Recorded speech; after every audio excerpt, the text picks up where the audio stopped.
요한복음 7장 37절 말씀 함께 읽을까요? 시작. 명절 끝날 곧 큰 날에 예수께서 서서 외쳐 이르시되 누구든지 목마르거든 내게로 와서 마시라. 아멘.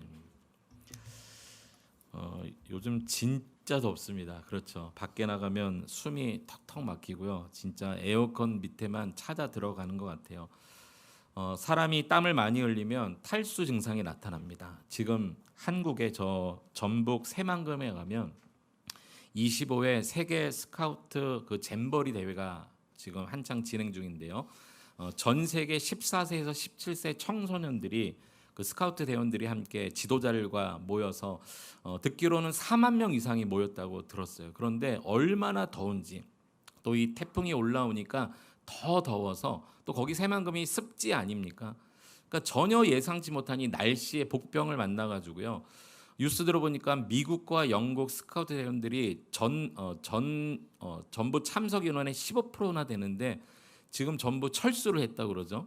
그래서 뭐 서울이나 인천 이런 호텔로 다 들어가서 막 미국이나 영국 부모님들이 이렇게 더운데 우리 자녀들 이렇게 고생시키냐 막 계속 하소연하고 막 이메일 오고 이러니까 도저히 이거 어떻게 할 수가 없어서 13일까지가 대회 행사인데 호텔로 들어갔다 그래요. 호텔로. 참 이 날씨가 얼마나 사람을 힘들게 하는지 모릅니다. 여러분 탈수 증상을 혹시 경험해 보신 적이 있으신가요? 저는 지금까지 살면서 이 탈수 증상을 딱 2번 경험해 봤어요. 첫 번째는 13년 전에 제가 작정하고 3달간 15kg를 뺀 적이 있습니다. 그때는 제가 지금보다 더 하나님의 은혜로 굉장히 많이 살이 쪘는데 안 되겠다 싶은 그 위기감을 느낀 적이 한 번 있었어요. 그때 작정하고 3개월간 15kg를 빼는데요. 갑자기 어느 날 탈수 증상이 오더라고요. 그래서 그날 금요일 날 제가 설교를 해야 되는 시간이 왔는데 강대상에서 순간 제가 너무 어지러운 거예요. 그날도 저녁에 아마 이 체중 관리한다고 저녁을 안 먹고 물도 잘 안 마시고 그리고 강대상에 섰던 것 같은데 제가 휘청하면서 한번 이렇게 강대상을 잡았던 것 같아요. 그래도 하나님의 은혜 가운데 쓰러지지 않고 잘 말씀을 전했던 것 같은데 그때 한번 탈수 증상이 왔고요.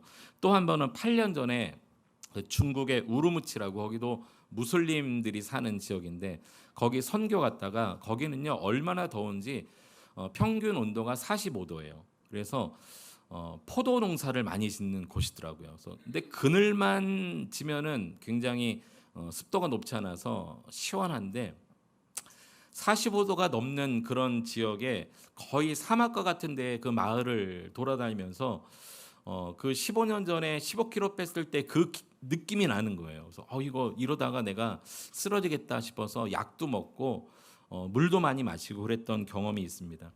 2번의 탈수 증상을 경험하면서 제가 철저하게 느낀 것 하나가 있어요. 그것이 무엇이냐면 나에게 절대적으로 필요한 게 물이구나라는 것을 알게 되었어요. 이거 우리가 모르는 거 아니죠. 다 알고 있는 겁니다. 그런데 철저하게 느꼈어요. 우리 육체의 70% 이상이 물이라고 하지 않습니까? 그런데 정말 내게 필요한 게 물이구나라는 것을 깨달았습니다. 그런데 여러분, 우리 영혼에도 영적 탈수 증상이 있다는 것 혹시 아십니까? 정확히 말하면 영적 탈진입니다. 어떤 사람들은 육체적으로, 정신적으로, 영적으로 한계에 부딪히는 거죠. 어떤 사람은 이 사람으로 오는 어떤 실망감에 의해서 이것이 영적으로 영향을 받는 일도 많이 있습니다.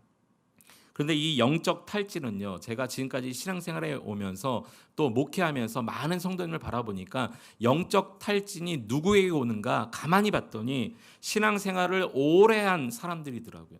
이제 막 신앙생활 시작한 새 가족은 영적 탈진이 잘 안 옵니다.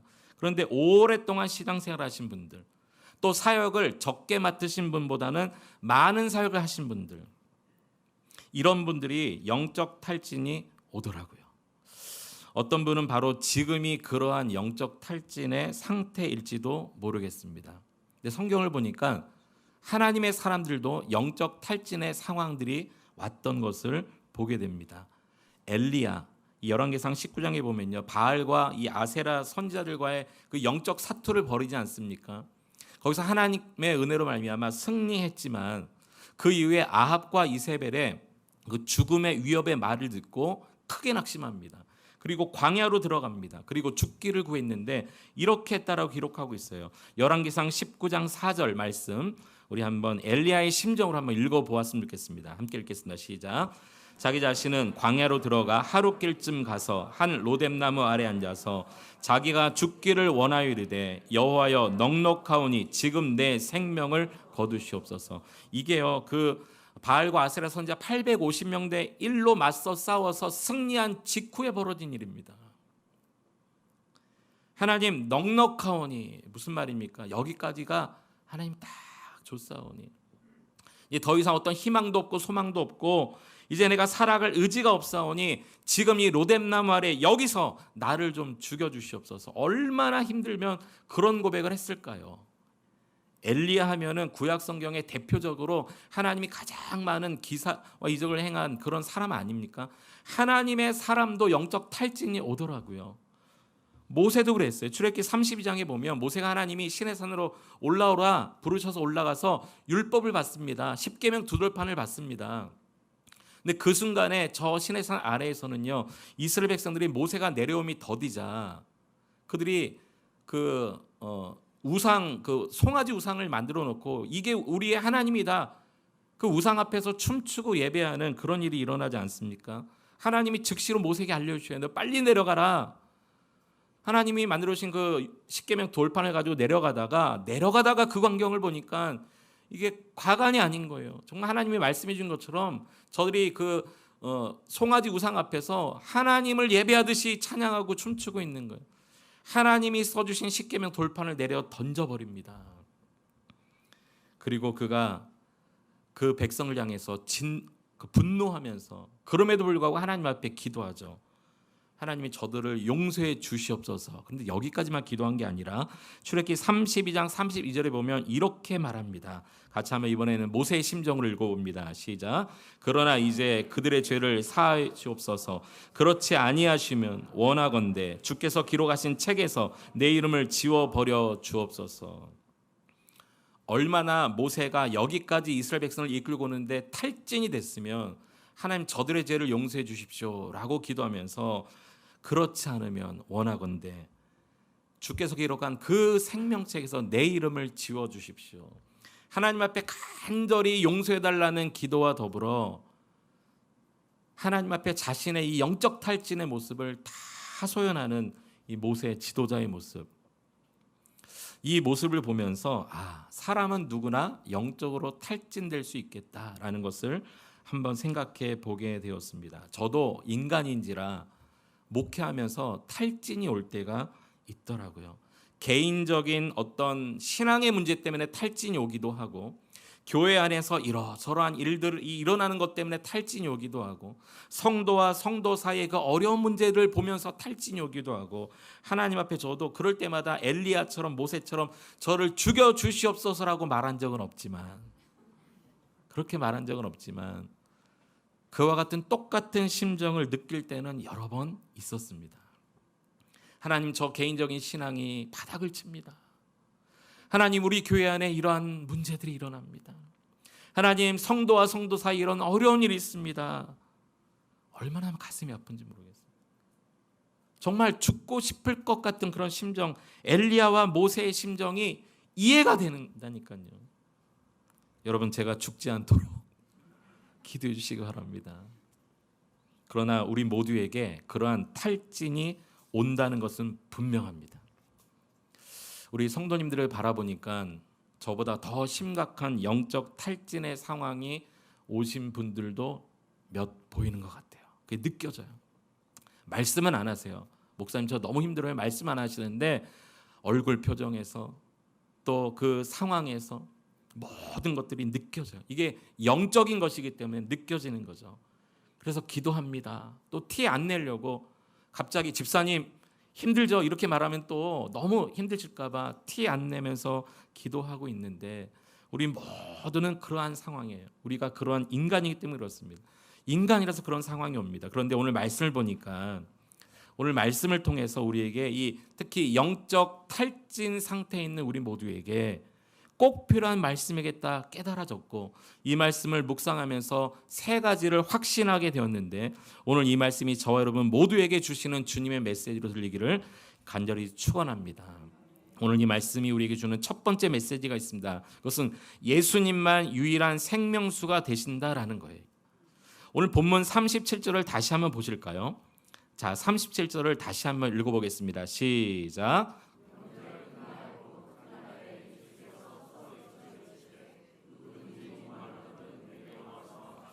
우리 예수님 이렇게 말씀하셨어요. 누구든지 목마르거든 내게로 와서 마시라. 이렇게 말씀하셨어요. 내게로 오라 그렇게 말씀하셨어요. 예수님만이 유일한 생명수 되신다는 것을 말씀하신 거예요. 제한을 두지 않으셨어요. 사람에 대해서. 그래서 누구든지라고 말씀하셨어요. 또 목마른 것에 대한 어떤 상황을 설명하지 않으셨어요. 모든 목마름을 다 말씀하셨어요. 각자 목마른 이유가 다 다르지 않습니까? 각자 영적 탈진이 오고 지치는 이유가 다르지 않습니까? 하나님 그 모든 것을 다 말씀하셨어요. 누구든지 어떠한 목마름이든지 중요한 것은 내게로 오라는 거죠. 예수님만이 유일한 생명수 되신다는 것을 말씀하셨는데요. 이 말씀을 하신 시점이 참으로 극적입니다. 언제 말씀하셨는가? 그 때가 나오는데요. 명절 끝날 곧 큰 날에 이렇게 말씀하셨어요. 이 명절은 이스라엘 백성들이 지키는 세 가지 큰 명절 가운데 하나인 초막절을 말합니다. 수장절이라고도 하고 장막절이라고 하죠. 이 초막절은 어떤 절기냐면 이스라엘 백성들이 그들의 조상들이 출애굽한 이후에 광야 40년 생활을 지날 때에 텐트를 치고 살았거든요. 그 텐트를 치고 살았지만 한 번도 하나님이 먹을 것을 안 주신 적이 없고 먹이시고 입히시고 또 뜨거우면 구름 기둥으로 추우면 불 기둥으로 그 40년 동안 텐트 생활하면서 하나님이 우리와 함께 하셨다라는 것을 그의 후손들이 계속해서 1년에 한 번씩 일주일간 7일 동안 텐트를 치고 그 안에 살면서 그때를 추억하면서 하나님이 이렇게 먹이셨지 입히셨지 함께 하셨지 도와주셨지 그때를 생각하며 하나님 은혜에 감사하는 절기가 초막절이에요. 7일 동안 지키고요. 그 마지막 8일째 된 날, 그 끝날에는요. 모두가 함께 모여 잔치를 벌입니다. 그날을 말하는 거예요. 명절 끝날, 곧 큰 날에 큰 성회로 열리는 그날, 그 기가 막힌 타이밍 그때에 예수님께서 누구든지 목마르거든 내게로 와서 마시라 이렇게 말씀하셨어요. 왜냐하면 그 끝날, 마지막 날 행하는 의식이 하나 있는데요. 그것이 무엇이냐면 제사장들이 금 주전자를 가지고 저 실로암 연못에 가서 물을 떠다가 몇 번을 나르면서 제단 위에 물을 붓는 행위를 마지막으로 초막절 행사를 마칩니다. 왜 그 물을 떠다가 제단 위에 붓냐면 그만큼 우리로 하여금 우리의 조상들이 40년 광야 생활을 겪으면서 물이 없는 그 사막 그 광야에 물이 없을 때 반석을 쳐서 물을 내신 분이 하나님이십니다. 목마른 자를 공급해 주신 분이 하나님이십니다. 그것을 마지막으로 기념하기 위해서 제사장들이 주전자에 물을 담아다가 계속 나르는 거예요. 물을 붓고 또 마르면 또 붓고 하는 거죠. 그 행사를 하는 그날 예수님이 말씀하신 거예요. 더 이상 이 떠다 나르는 물이 너희들의 목마름을 해결하는 물이 아니라 내게로 와라. 내가 생명수다라는 것을 그 명절 끝날 그 행위를 하는 그날 말씀하셨다는 것이죠. 얼마나 이 시점이 절묘한지 몰라요. 예수님께서 말씀하신 선포는 이런 것입니다. 내가 바로 너희들이 찾는 생명수다라는 거죠. 내가 바로 너희들의 그 인생의 모든 목마름을 해결해 줄 자다라고 말씀하신 겁니다. 여러분 살다 보면 필요한 게 참 많죠. 우리에게 필요한 게 많습니다. 돈도 필요하고요. 집도 필요하고 차도 필요합니다. 건강도 필요합니다. 우리 학생들 진학도 필요합니다. 우리 청년들 취업도 필요합니다. 결혼도 해야 됩니다. 일터도 있어야 됩니다. 사업장도 중요합니다. 인간관계도 중요합니다. 다 필요해요. 그러나 모두 다 중요하지만 절대적으로 필요한 것이 있다면 예수 그리스도라는 것을 잊지 않으셨으면 좋겠어요. 왜냐하면 예수님은 이런 분이시다라고 요한복음에 보면 예수님께서 나는 이렇다 몇 번을 말씀하셨거든요. 우리 한번 찾아볼까요? 요한복음 6장 35절 6장 35절에 보면 예수님께서 이르시되 나는 생명의 떡이니 이렇게 말씀하셨어요. 이 요한복음에 보면 에고 에이미 용법이 몇 번 쓰였어요. 이 에고 에이미를 영어로 말하면 I am that I am 이런 말입니다. 그러니까 다시 말해서 나 밖에는 이러한 사람이 없다라는 것을 7개를 말씀하셨는데 첫 번째가 나는 생명의 떡이니 이렇게 말씀하셨어요. 내게 오는 자는 결코 줄이지 아니할 터요 나를 믿는 자는 영원히 목마르지 아니하리라. 요한복음 8장 12절 같이 한번 읽어봅니다. 시작. 예수께서 또 말씀하시되 나는 세상의 빛이니 나를 따르는 자는 어둠에 다니지 아니하고 생명의 빛을 얻으리라. 요한복음 10장 7절에는 나는 양의 문이라 이렇게 말씀하셨어요. 요한복음 10장 9절에는 내가 또 문이니 이렇게 말씀하셨어요. 누구든지 나로 말미암아 들어가며 구원을 받고 또 들어가며 나오며 꼴을 얻으리라. 요한복음 10장 11절에 나는 선한 목자라. 요한복음 11장 25절 나는 부활이요 생명이니. 14장 1절에 내가 곧 길이요 진리요 생명이니. 15장 1절 나는 참 포도나무요. 15장 5절 나는 포도나무요. 계속해서 예수님께서 에고 에이미 나는 나다 나밖에는 이러한 자가 없다라고 계속 말씀해 주셨어요. 그뿐이 아닙니다. 이 에고 에이미 용법이 요한계시록에도 나오는데요. 역시 사도 요한이 기록한 요한계시록 21장 6절에 보면 이렇게 말씀하고 있어요. 같이 한번 이 말씀 읽어봅니다. 시작. 또 내게 말씀하시되 이로또다 나는 알파와 오메가요 처음과 마지막이라. 내가 생명수 샘물을 목마른 자에게 값없이 주리니. 할렐루야. 이 성경 마지막 부분에 나는 알파와 오메가요 처음과 나중. 무슨 말입니까? 우리 인생의 처음부터 끝까지 이 인류 역사의 처음부터 끝까지 오직 목마른 자에게 이 샘물을 마시게 해주시는 분은 주님밖에 없다는 거, 이 사실을 믿으시기 바랍니다. 그런데 어떻게 주신다고 그랬냐면 값없이 주신다고 그랬어요. 값없이, 공짜로. 여러분 제가 살다 보니까 공짜일 수밖에 없는 이유가 두 가지더라고요. 첫 번째는 너무 싸니까 그냥 주는 거예요. 덤으로. 두 번째 공짜인 이유는요, 도저히 값으로 매길 수 없기 때문에 그냥 주는 거예요. 여러분 자녀를 사랑하는 부모의 사랑을 값으로 매길 수 있습니까? 어릴 때 자녀를 낳고 그 똥오줌 기저귀를 다 갈고 먹이고 입히고 그 부모의 사랑을 계산할 수 있어요? 계산이 안 되는 거예요. 그러니까 그냥 사랑해 주는 거예요. 우리를 향하신 하나님의 사랑은 너무 싸서 공짜가 아니라 우리의 생각에 값으로 매겨지지 않기 때문에 거저 주시는 거예요. 우리 어떤 의로, 어떤 공로로, 어떤 행위로, 어떤 선행으로 도저히 값이 계산이 안 되는 거예요. 그러니까 값없이 그냥 주시는 거예요. 우리가 목마를 때 하나님 내가 죽고 싶어요. 내가 죽을 만큼 힘들어요 라고 할 때도 우리에게 그냥 주시는 거예요. 생명수를. 우리 예수님이 그러한 주님 되신다고 말씀하세요. 여러분 분명히 잊지 마세요. 아무리 힘들고 어려울 때, 영적으로 탈진 상태가 올 때 절대 잊지 마세요. 예수님만 유일한 생명수다. 누구든지 그 앞에 나가면 거저 주신다는 것을 잊지 않으셨으면 좋겠습니다.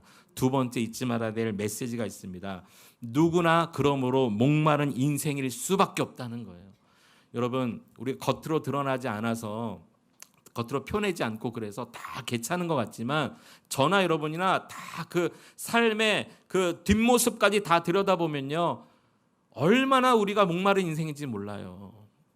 우리가 말하지 않지만 다 실패한 인생이고요, 다 상처받은 영혼이고요, 하나님 앞에서 우리는 다 보잘것없는 그런 죄인 아닙니까? 그래서 예수님께서 이렇게 말씀하세요. 37절 다시 보면요, 이 말씀을 어떻게 하셨냐면 서서 외쳐 이르셨대요. 일어나서 외치셨대요. 이 원어의 의미를 보면요 큰 소리로 외치신 거예요. 그러니까 점잖하게 예수님께서 누구든지 목마르거든 내게로 와서 마시라 이렇게 말씀하신 게 아니라니까요. 보통 이 당시 랍비는요 가르칠 때 앉아서 가르칩니다. 예수님도 주로 앉아서 많이 가르치셨어요. 그런데 이날은 이상하게 갑자기 벌떡 일어나시더니 큰 소리로 외치신 거예요. 여러분이 내 지를 수 있는 가장 큰 목소리로 예수님 말씀하셨다고 상상을 한번 해보세요. 누구든지 말씀하지 않으셨을까요? 목마르거든 내게 오라. 제가 목이 상할까 봐 더 이상 지를 수 없는데 예수님 그러셨을 거예요. 왜 그러셨을까요? 왜 그러셨을까요? 이 마지막 날 축제, 이 초막절 마지막 날 축제를 벌이고 막 다 예배하고 찬양하고 막 그러니까 주의를 집중시키기 위해 그러셨을까요? 그렇지 않습니다. 이 자리에는 누구까지 있었는지 아세요? 44절에 보면, 오늘 본문은 아닙니다만 44절에 보면 이런 말씀이 있어요. 여러분 44절 같이 한번 읽어볼게요. 시작. 그 중에는 그를 잡고자 하는 자들도 있으나 손을 대는 자가 없었더라. 거기 초막절 행사에 초막절 지키러 온 사람뿐만이 아니라 늘 예수님을 따라다니면서 잡고자 하는 사람들이 늘 도사리고 있었어요. 그러니까 예수님은요, 이때 일어나서 소리치시면 안 되는 거예요. 잡힐지 모르니까 조용하게 말씀하셔야 돼요. 그런데 그런 사람들도 있었지만 아랑곳하지 않고 일어나서 큰 소리로 외칩니다. 그러니까 누구든지 꼭 이 말을 들어야 된다는 거죠. 왜요? 누구나 목마른 인생이니까. 그 자리에 모인 사람이 몇 명인지는 모르지만 아마 수천 수만이 모였을지 몰라요. 1년에 이 절기를 지키러 예루살렘으로 다 모였기 때문에. 그리고 이 명절 끝날 마지막 날 성회로 모였으니 고향으로 몇 명 돌아갔다 할지라도 얼마나 많이 모였겠어요. 그러니까 예수님의 심정은요, 막 터져나가는 거예요. 여기 모인 사람 어느 누구도 다 목마른 인생인데 내 말을 한 명이라도 못 들으면 안 되는 거예요. 그러니까 큰 소리로 일어나서 외칠 수밖에 없었어요. 누구든지 목마른 내게 와서 마시라. 오늘 저와 여러분도 꼭 이 말을 들어야 되는 인생입니다. 이 말을 꼭 들어야 되는 인생이에요. 누구든지 아주 사생 결단을 하셨어요. 예수님을 잡고자 하는 사람이 있었지만 사생 결단하셨어요.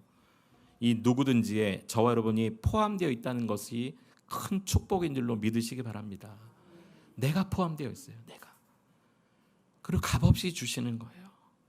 그리고 또 여러분의 가족이 포함되어 있을지 몰라요. 여러분의 형제 자매들, 우리 성도들, 내 주변의 이웃, 온 지구촌의 열방이 다 포함되어 있는 거예요. 누구든지예요. 제외가 없어요. 남녀노소 누구든지예요. 예수님을 알든 모르든 누구든지예요.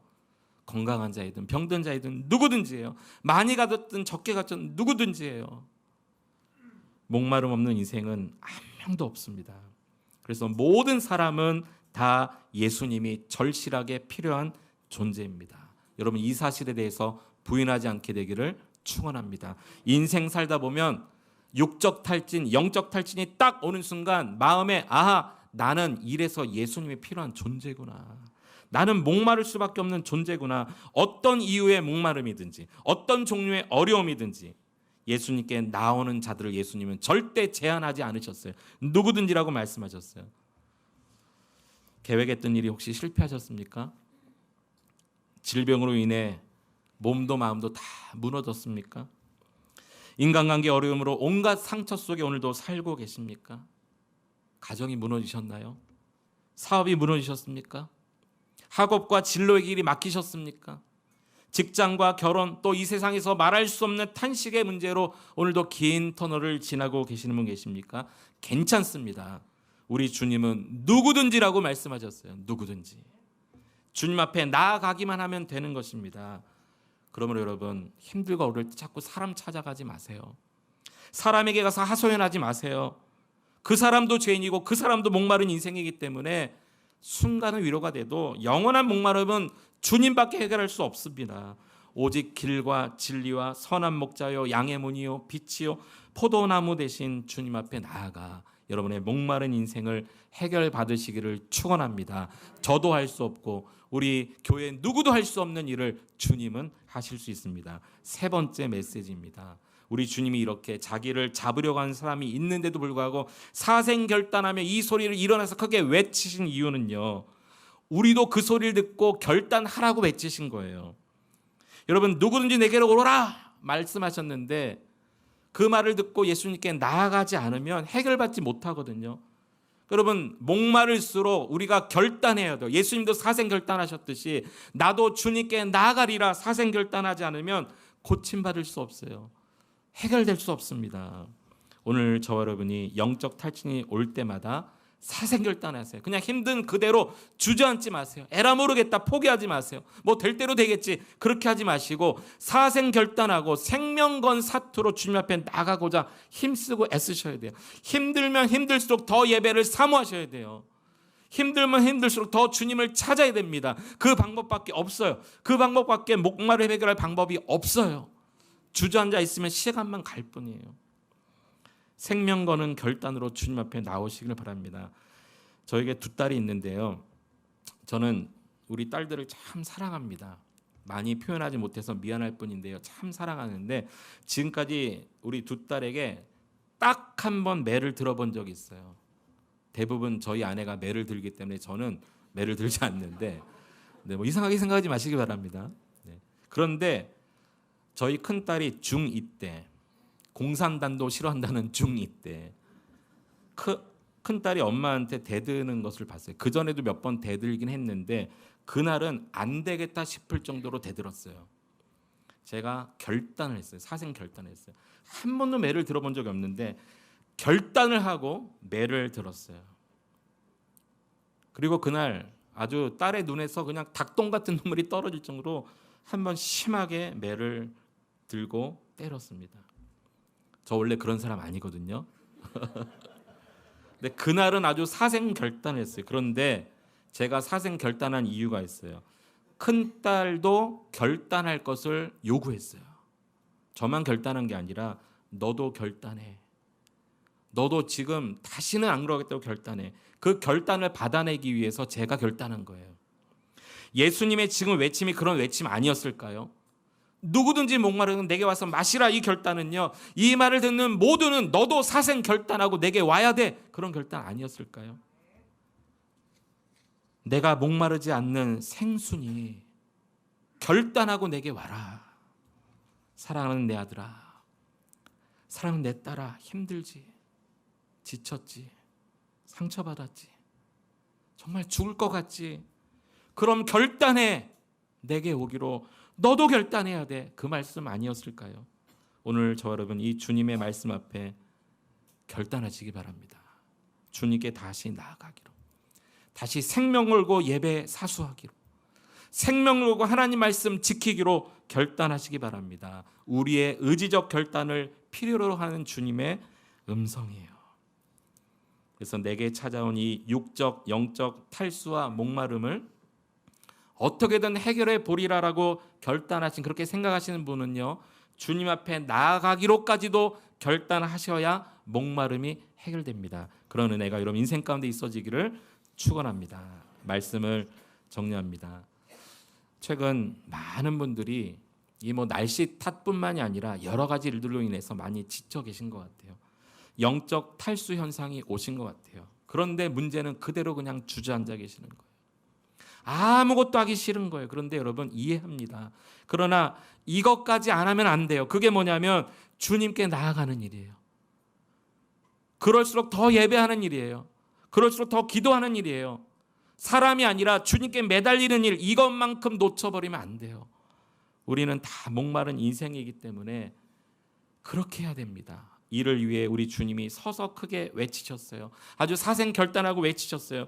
누구든지 제한을 두지 않으셨어요. 목마르거든 어떤 것이든지 내게로 와라. 그리고 와서 마시라. 근데 이 마시는 것은요, 결단하고 간 사람만 이 맛을 느낄 수 있어요.